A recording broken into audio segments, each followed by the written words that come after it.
Good afternoon. I decided to take the plunge and read this mammoth of a book, War and Peace. And I kind of read it for the same reason why everybody reads it, the feat of it, to actually get through a book of this size. And it's actually relatively easy. Once you get past the first chapter, which is a little bit dry, and once you get in with the characters, the book is easily to follow. The hardest thing is keeping up with the characters, but I find that there's there's only really 3 or 4 groups of characters what you really have to keep up with, and the rest don't really matter too much. And it is about the scope, and it is about the war, and it is about the peace, and it is about the love. So I find it quite easy. I initially read most of it in about a week, and then I stopped reading it because one of my favorite characters gets injured or dies, and I just felt a lull in the book. So I came back to it probably about half a year later and finished it. And also, admittedly, I never read the final epilogue because by the end of the book, I kind of got the message and I was kind of done with the universe, and none of the characters were really doing it for me.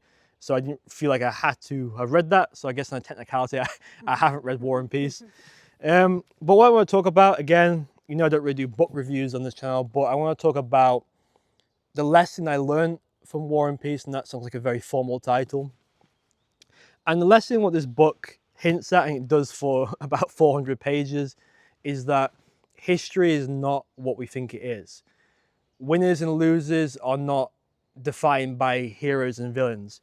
Because I guess it's kind of a spoiler, but I'll try and say it in a non-spoilery way, even though this is a historical event, so it can't really not be a spoiler. But the French have a victory over the Russians, and you think that historically that would mean that they are going to take over Russia, but the strength and the torment it takes to win over Russia, it completely depletes the French troops. So even though they've won, they end up losing because of the looting they do, and because of the burn they do. There's kind of nothing left. It's a very sort of strange thing to say, that you win, but because you've won at such a cost, you lose. And with what's going on in the world at the moment, I think that's something what should be remembered, that wars usually aren't a case of winners and losers. There is no usual historical pattern. It is usually little individual things what sort of pick and sort of scratch at the main, I hate using the word, but I use a different word, the main structure of what's going on.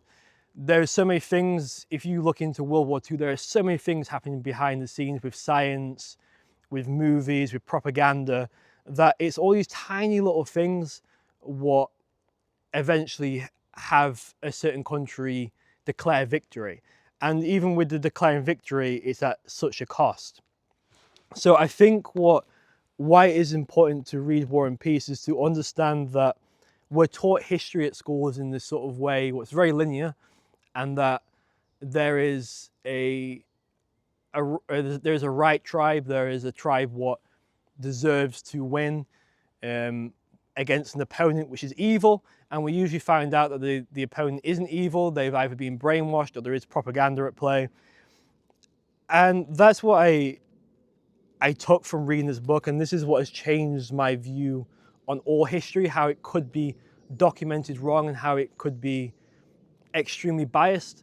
So I think this should be essential reading, at least part of it, for people what are wanting to have sort of a broader scope on global conflicts, politics, even relationships, and how the wealthy are sort of navigating the world.